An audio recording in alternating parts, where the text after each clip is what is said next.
Et réunie au Caire hier, la communauté internationale a donc conditionné son aide à Gaza à la reprise des pourparlers de paix. Américains, égyptiens, le secrétaire général de l'ONU également, tous ont sommé les deux parties de retourner urgemment à la table des négociations, de régler l'origine de la crise. Mais qui pour chapeauter ces pourparlers, sur quelle initiative et surtout pour quels résultats? On continue à faire avancer notre débat du jour avec nos invités. Jean-Paul Chagnolot, à ma droite, directeur de l'IREMO, directeur de la revue Confluence Méditerranée également. Ofer Bornstein à ma gauche, président du Forum pour la paix et la réconciliation au Proche-Orient. On est également en direct avec vous, Nicolas Palarus, coordinateur du projet pour Médecins sans frontières à Gaza. En direct également de Jérusalem avec Michel Benami, président du Likoud à Jérusalem. On a tapé du poing sur la table hier. John Kerry, notamment secrétaire d'État américain. Il faut dire qu'en 2009, il y avait déjà eu une réunion de ce genre pour venir en aide à Gaza après 3 conflits. On a parlé dans un premier temps, dans la première partie de ce débat, de cette spirale destruction, reconstruction. Est-ce qu'il n'est pas temps aujourd'hui, messieurs, pour la communauté internationale de passer le stade de l'action humanitaire pour s'attaquer vraiment aux causes réelles de la crise? Bien sûr. Bien sûr. Enfin, les causes réelles de la crise sont politiques. Et donc il faut aujourd'hui une détermination, une audace politique. Les solutions du conflit israélo-palestinien sont connues. Il n'y a plus rien à inventer. Pour ceux qui pensent que la paix doit se faire que par la reconnaissance de 2 États, un État palestinien indépendant et l'État d'Israël, ceux qui pensent à un seul État comme les colons ou le Hamas, c'est autre chose. Mais la majorité, le gouvernement israélien actuel, l'autorité palestinienne actuelle et la majorité de la communauté internationale pensent que la solution des 2 États est la plus plausible. Elle doit se faire le plus rapidement possible. Je suis ravi qu'il y a 1 an et demi, l'ONU ait reconnu l'État palestinien comme État État non membre. J'aurais voulu que septembre dernier, l'État palestinien soit reconnu comme État membre. Et parallèlement, il faut faire attention au discours du président Sisi hier au Caire. Il a parlé. Je crois qu'on a une très bonne base politique aujourd'hui pour reprendre les négociations. L'une, c'est l'initiative de paix arabe. Et le président Sisi, 2002. le président égyptien 2002 à Beyrouth, le président Sisi en a parlé. Je crois qu'elle donne des réponses à Israël parce que ça préconise la reconnaissance d'Israël par tous les pays arabes et musulmans. Et la création d'un État palestinien basé sur les frontières de 67, mais avec un échange de territoire et une solution négociée au problème des réfugiés. Donc la solution du conflit israélo-palestinien, on la connaît. Malheureusement, je crois que les Israéliens et les Palestiniens ne sont pas capables d'y arriver tout seuls. Et donc là, le rôle de la communauté internationale, et surtout de l'Europe, les Américains ont échoué. Les Américains ont échoué. Bien. Les Israéliens et les Palestiniens ont besoin de l'Europe. Permettez-moi de parler du rôle de la France. Vous savez, la France a créé une coalition fait partie d'une coalition contre Daesh aujourd'hui en Irak, était à la tête d'une coalition contre les terroristes au Mali. Pourquoi pas une coalition pour la paix? On ne peut pas uniquement faire des coalitions pour la guerre. La dernière coalition qui a réuni plus de 100 pays était en 91 contre l'Irak et son invasion du Koweït. Ça a donné naissance à la conférence de Madrid en 92, aux accords d'Oslo en 93, à la conférence de Casablanca en 94. Pourquoi ne pas refaire le même scénario aujourd'hui? Une grande coalition pour la paix, basée sur l'initiative de paix arabe,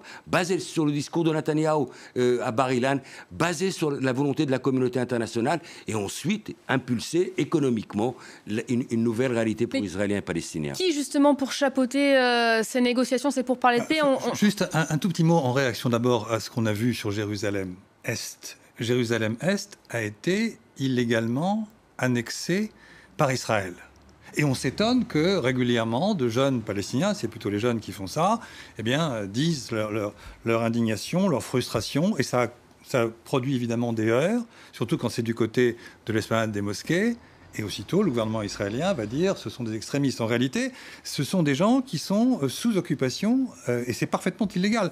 Et j'en viens évidemment au point politique, c'est les Israéliens aujourd'hui, en tout cas ce gouvernement, pas les Israéliens, ce gouvernement-là ne veut pas d'un État palestinien. C'est clair. Lieberman, Bennett, Netanyahou, pas davantage à mon avis, ils ne veulent pas d'un État palestinien. Il y a d'autres forces en Israël qui souhaitent. Malheureusement, aujourd'hui, elles sont plutôt minoritaires. Donc ça veut dire... Et du côté palestinien, il y a aussi ces contradictions entre le Fatah et le Hamas. On sait tout cela. Donc s'il n'y a pas un cadre international fort, je reviens à votre question, eh bien à mon avis, on est encore parti pour des mois, des années. Parce que Mahmoud Abbas a dit clairement qu'il ne croyait plus à l'impulsion américaine de John Kerry qui a échoué en avril dernier. Le problème, c'est que si les Américains ne se ressaisissent pas, ils pourraient le faire, surtout dans cette fin de mandat d'Obama. C'est à la fin de mandat que Clinton s'est un peu bougé et que les paramètres Clinton, c'est-à-dire toujours en fin de mandat, malheureusement. Les propositions de Clinton, qui étaient intéressantes, sont arrivées trop tard en fin de mandat. Donc on peut imaginer peut-être que les Américains comprennent quelque chose, c'est pas sûr. Mais pour l'instant, c'est pas le cas.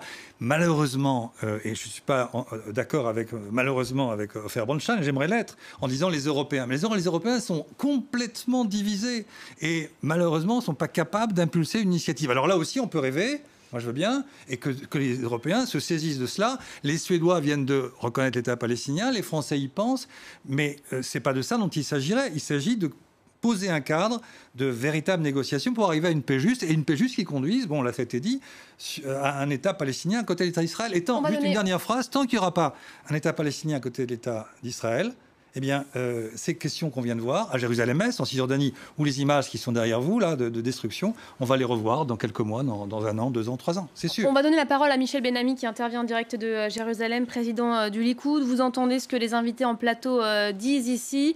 Il faut donner la possibilité aux Palestiniens de créer cet État, un temps réclamé depuis des années. On a entendu le nouveau gouvernement suédois annoncer qu'il le ferait, qu'il se prononcerait en sa faveur prochainement. Les Britanniques, ce soir, sont en train de s'exprimer sur cette question, sur une motion qui a été déposée, un vote symbolique, mais qui est très suivi par la communauté internationale, par les Européens. Jean-Paul Chagnollo le disait à l'instant, les Français l'ont dit, le Quai d'Orsay qui a dit qu'il faudra bien à un moment donné, à un moment ou un autre, arriver à cette solution.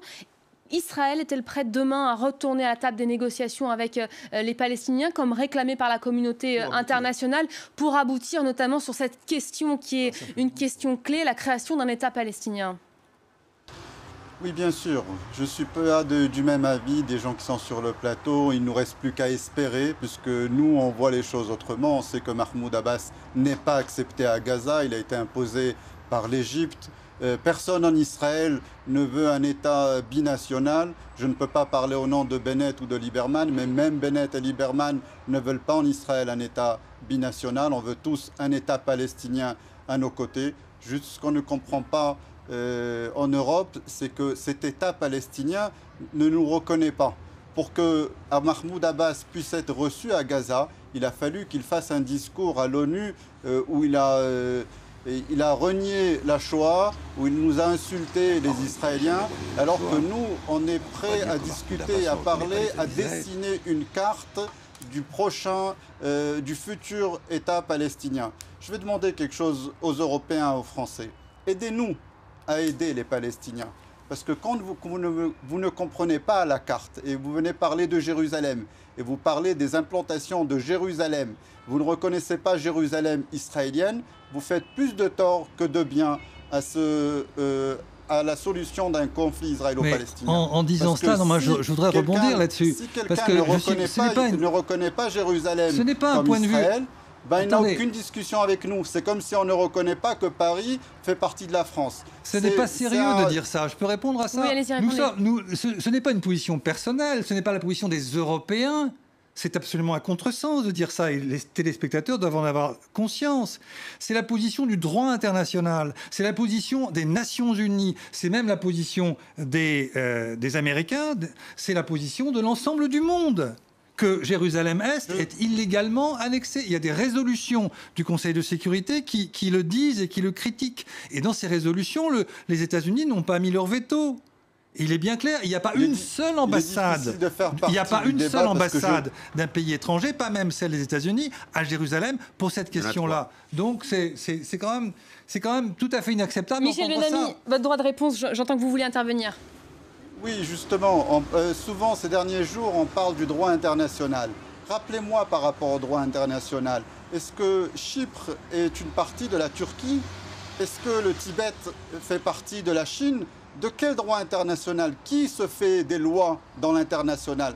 Quand il s'agit d'un petit comme Israël, on va venir l'empoisonner. Et quand il s'agit d'un grand comme Poutine, on laisse passer. C'est quoi le droit international? C'est quoi cette hypocrisie?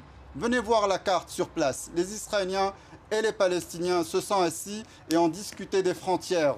Jérusalem, c'est la capitale d'Israël. Personne ne vient contre ça, même pas les Palestiniens. C'est faux, c'est absolument faux. Mettre du poison dans des discussions qui ont déjà avancé. Jérusalem sera la capitale d'Israël. Ah oui, bien sûr, des deux États. Ça sera la capitale des deux États, mais tel que c'est dit. Mais dans ce sens-là, il a raison, Michel. Oui. Moi, j'aimerais réagir quand même à quelque chose que Michel a dit par rapport au président Abbas qui ne reconnaît pas l'État d'Israël. Le président Abbas est le meilleur partenaire de l'État d'Israël et du Likoud. Ariel Sharon l'a rencontré. Il nous a déçus à l'ONU cette fois-ci. Mais il a le droit, comme Netanyahou fait le discours qu'il pense. Mais pourquoi choisir les discours? Regardez la position globale. Michel, il ne parle pas au public israélien. Benjamin Netanyahou, aujourd'hui, a pressé justement Ban Ki-moon d'empêcher les initiatives palestiniennes unilatérales à l'ONU. De quoi ont peur les Israéliens? Justement, ça veut dire quoi? Comme on l'a dit, l'annexion de Jérusalem-Est a été faite d'une façon unilatérale. La colonisation, se fait d'une façon unilatérale. Quitter Gaza, c'est fait d'une façon unilatérale. Alors que déjà, à l'époque, on aurait pu remettre les clés de Gaza à Mahmoud Abbas. On ne l'a pas fait. On aurait peut-être évité la prise de pouvoir par le Hamas. Mahmoud Abbas est un homme qui a presque 80 ans. C'est le meilleur partenaire pour la paix de l'État d'Israël. Il reconnaît l'État d'Israël. Il reconnaît, il l'a dit en arabe, pas en hébreu, pas en français, la tragédie de la Shoah. On ne va pas demander à Mahmoud Abbas de mettre une kippa, d'apprendre l'hébreu et à danser la hora tous les matins. Il faut pas non plus exagérer, c'est le président du peuple palestinien. Il y a eu plus de manifestations à Paris pendant la dernière guerre à Gaza qu'il n'y en a eu à Ramallah. Il préconise la non-violence et il s'y tient. Si on ne l'encourage pas, si on ne l'aide pas, on aura les extrémistes plus que le Hamas avec qui on devra négocier dans 3 ou 4 ans. Il faut que Netanyahou, le président de ton parti, Michel, respecte ses engagements. Pas ceux des Américains, pas ceux du droit international, pas ceux de la communauté internationale. Son discours de Bar-Ilan, qu'il soit cohérent avec lui-même pour le bien-être des Israéliens. Soyez vigilants, Michel. Israël est de plus en plus isolé sur la scène internationale. Si elle ne va pas aller de l'avant, cette paix sera imposée à Israël et pas dans les meilleures conditions pour Israël. Je veux dire quelque chose pour Gaza, par rapport à la tragédie gazaoui. Vous savez, dans 6 ans, il n'y aura plus d'eau potable à Gaza. Dans 6 ans, il n'y aura plus d'eau à Gaza. Ce n'est pas 2000, ce n'est pas 3000 morts. On va avoir affaire à une crise humanitaire d'une envergure extraordinaire. Il faut aujourd'hui régler les problèmes, pas seulement humanitaires, pas seulement économiques, mais aussi politiques. On va retrouver justement Nicolas Palarus. Après, je vous ferai réagir Jean-Paul Chagnolot. Nicolas Palarus, vous êtes en direct de Gaza, hein, justement, vous êtes le coordinateur du projet MSF à Gaza. On parle de ce problème de l'eau. C'est Ofer Bronstein qui pointait de doigt cette situation de crise actuellement. Quelles sont les autres urgences du moment? C'est vrai que l'eau est touchée. Il y a 35% du réseau maintenant qui est seulement fonctionnel aujourd'hui à Gaza. La centrale électrique ne fonctionne plus sur Gaza pour l'instant. L'électricité est fournie par Israël et par l'Égypte. La pêche est restreinte normalement à 6 miles après Protective Edge, mais c'est environ 5 miles. Les fermiers ne peuvent pas cultiver leurs terres sans risque de se faire tirer dessus de ces problèmes journaliers. Le supply général n'arrive pas sur Gaza ou arrive au compte-gouttes. Les gens ne peuvent pas sortir, donc c'est un problème général. Et je pense que là, on a beaucoup discuté. Tout le monde est d'accord pour dire que la levée du blocus serait la meilleure façon de laisser Gaza respirer avant que Gaza n'explose de nouveau. Non, je voudrais simplement revenir sur Jérusalem, puisque ça a été évoqué sur le droit international. Je pense qu'il y a une réalité du droit international qui s'applique à tout le monde. Israël, à la Chine. Alors après, il y a des problèmes effectivement pour l'appliquer, mais fondamentalement, ce qu'on a vu tout à l'heure dans les images... Michel Benami qui compare le Tibet au territoire palestinien. Mais c'est vrai que le Tibet a été annexé, c'est illégal du point de vue du droit international aussi. Donc c'est pas pour ça qu'on doit reconnaître un fait accompli. Or, qu'est-ce qui se passe justement en Israël? C'est qu'il y a constamment des faits accomplis unilatéraux. La colonisation, c'est une décision israélienne, strictement israélienne, et qui ne cesse de se développer à une vitesse folle pour finalement aboutir, peut-être un jour, à ce qu'il n'y aura plus de matérialité territoriale pour créer un État palestinien. Et à Jérusalem-Est, les Palestiniens de Jérusalem-Est, qui sont là depuis toujours, eh bien, on non plus seulement que le statut de résident, c'est-à-dire qu'ils peuvent être écartés du jour au lendemain de leur centre de vie, comme l'on dit là-bas. C'est-à-dire que vous êtes de Jérusalem, mais si vous ne travaillez pas à Jérusalem, les Israéliens peuvent vous faire en sorte que vous partiez et vous ne donnent plus votre carte de résident. Donc on a créé un statut très précaire pour les Palestiniens de Jérusalem-Est, alors qu'ils sont chez eux. C'est juste un exemple. Mais je veux dire que si on reste sur ces postures-là, consistant à dire Jérusalem est la capitale éternelle d'État Israël, c'est évident qu'on n'avance pas. Jérusalem doit être aussi négociée de façon à ce que ça soit la capitale de 2 États. Et si on ne revient pas vraiment à une acceptation de compromis, avec toutes les difficultés que ça peut représenter, une fois encore, les violences à Jérusalem, à Gaza ou ailleurs, elles vont ressurgir du tréfonds. Et je suis assez d'accord avec ce qui a été évoqué tout à l'heure. Si on ne négocie pas avec le gouvernement tel qu'il est aujourd'hui, avec les Palestiniens, eh bien vous aurez une génération de Palestiniens encore plus frustrés, encore plus humiliés, qui sera encore plus durs dans leurs revendications, qui sont des revendications absolument légitimes. Est-ce qu'on n'est pas un peu en train d'assister à un changement de stratégie de la part de Mahmoud Abbas? Il a clairement dit qu'il ne croyait plus en ces pourparlers menés par l'initiative américaine. On sent aussi qu'il s'en remet aujourd'hui aux instances du droit international, qu'il se tourne vers l'ONU notamment. Ça semble poser problème à l'État hébreu. Pourquoi ? Tout d'abord, il ne l'a pas fait. Il laisse à chaque fois la possibilité aux Israéliens de revenir à la table de négociation sur des bases claires. Négocier pour négocier, ça fait déjà 20 ans que ça dure. Ça ne servira à rien si on ne se met pas d'accord sur un agenda clair. La fin de l'occupation dans 3 ans, dans 4 ans, et Mahmoud Abbas sera prêt à l'accepter. La création d'un État palestinien l'année prochaine à l'ONU, et Mahmoud Abbas sera prêt à l'accepter. La reconnaissance par certains pays arabes d'Israël, et je pense que l'initiative de paix arabe donne une réponse, et ça sera la meilleure garantie de la sécurité d'Israël. La reconnaissance d'Israël par ses moyens, c'est la meilleure sécurité pour Israël. Mais permettez-moi un désaccord avec Jean-Paul Chenolot par rapport au rôle de l'Europe. Je reviens encore une fois au scénario de 91.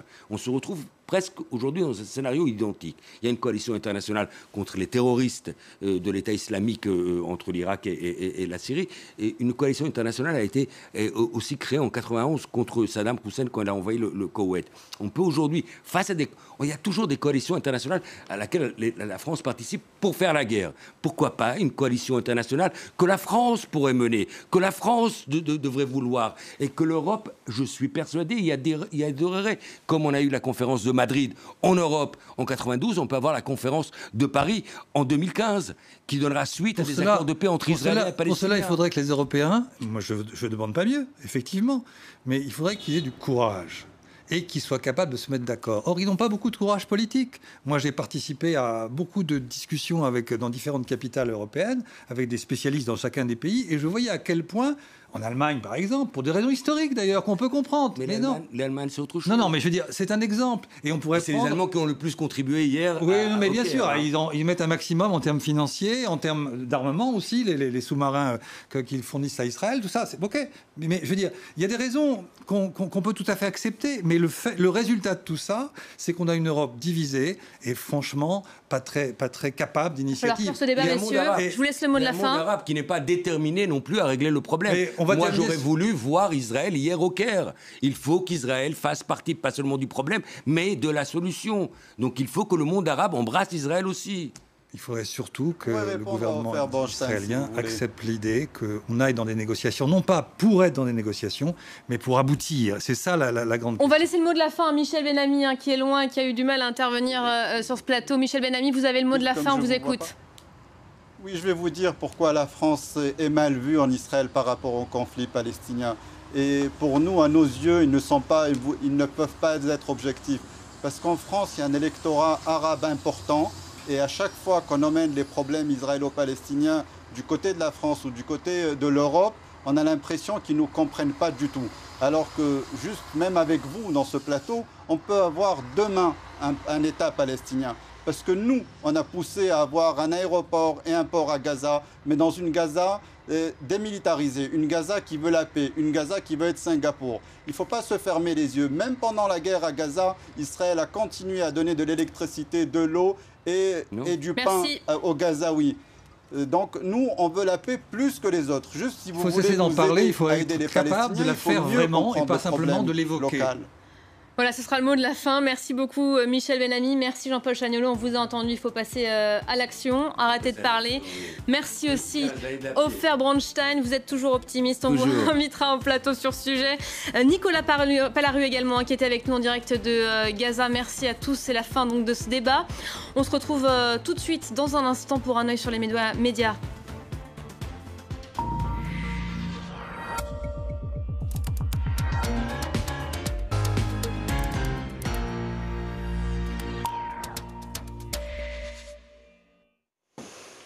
Et c'est l'heure donc tout de suite d'un œil sur les médias présenté par Karim Yayaoui. Bonsoir Karim. Bonsoir. On va commencer avec le prix Nobel de l'économie dont on parle toujours, dont on a beaucoup parlé aujourd'hui. Un prix Nobel qui est un Français. Un Français, Cocorico pour la French Economy. C'est un article à lire sur le site de l'Expansion.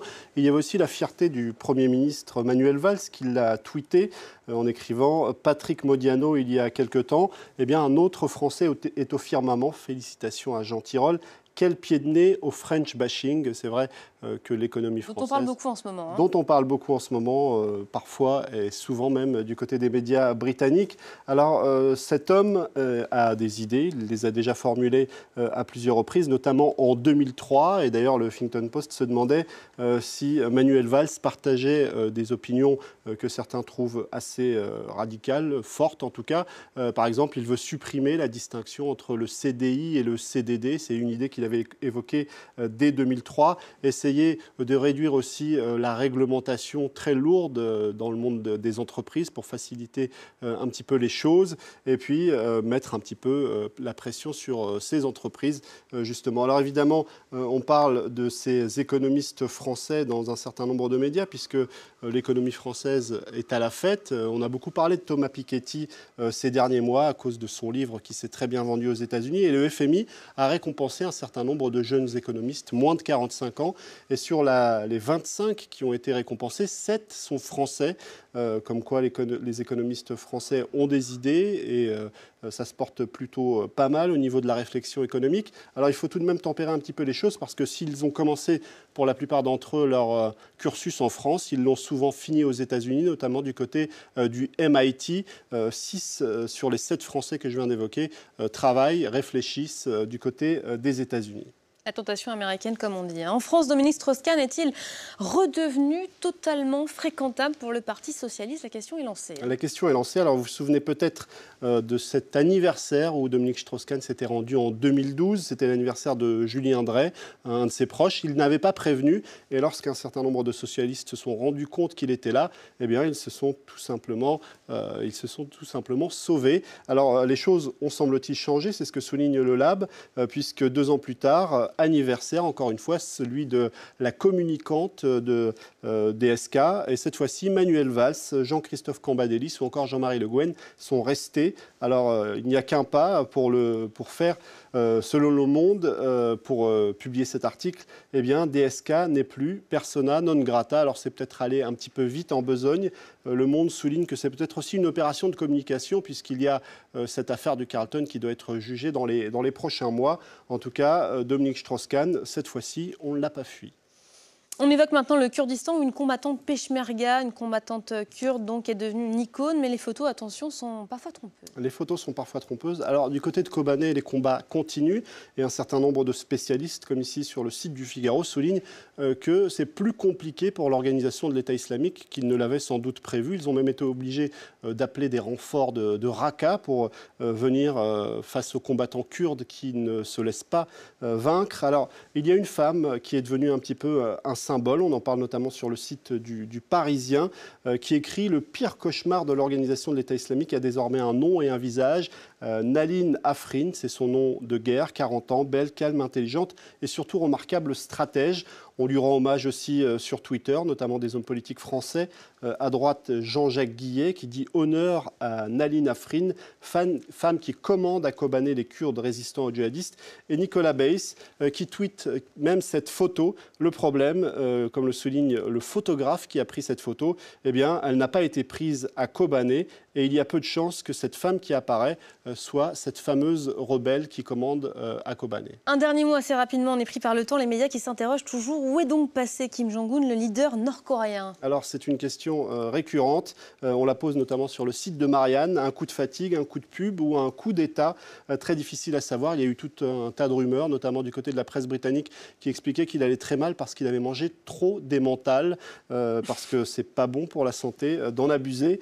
Et puis Le Point qui aujourd'hui nous explique qu'un médecin français serait à son chevet pour essayer de réparer ses chevilles, puisqu'il aurait des problèmes de cheville. Je ne sais pas si c'est parce qu'elles ont trop enflé, mais en tout cas, c'est toujours très difficile du côté de la Corée du Nord d'avoir des informations. En tout cas, il n'était pas là pour l'anniversaire du parti. Attention à l'alimentation, je ne savais pas que le fromage était dangereux. Merci beaucoup, Karim. C'est la fin d'un œil sur les médias, la fin également de ces 2 heures d'infos. On se retrouve demain, même heure, même chaîne.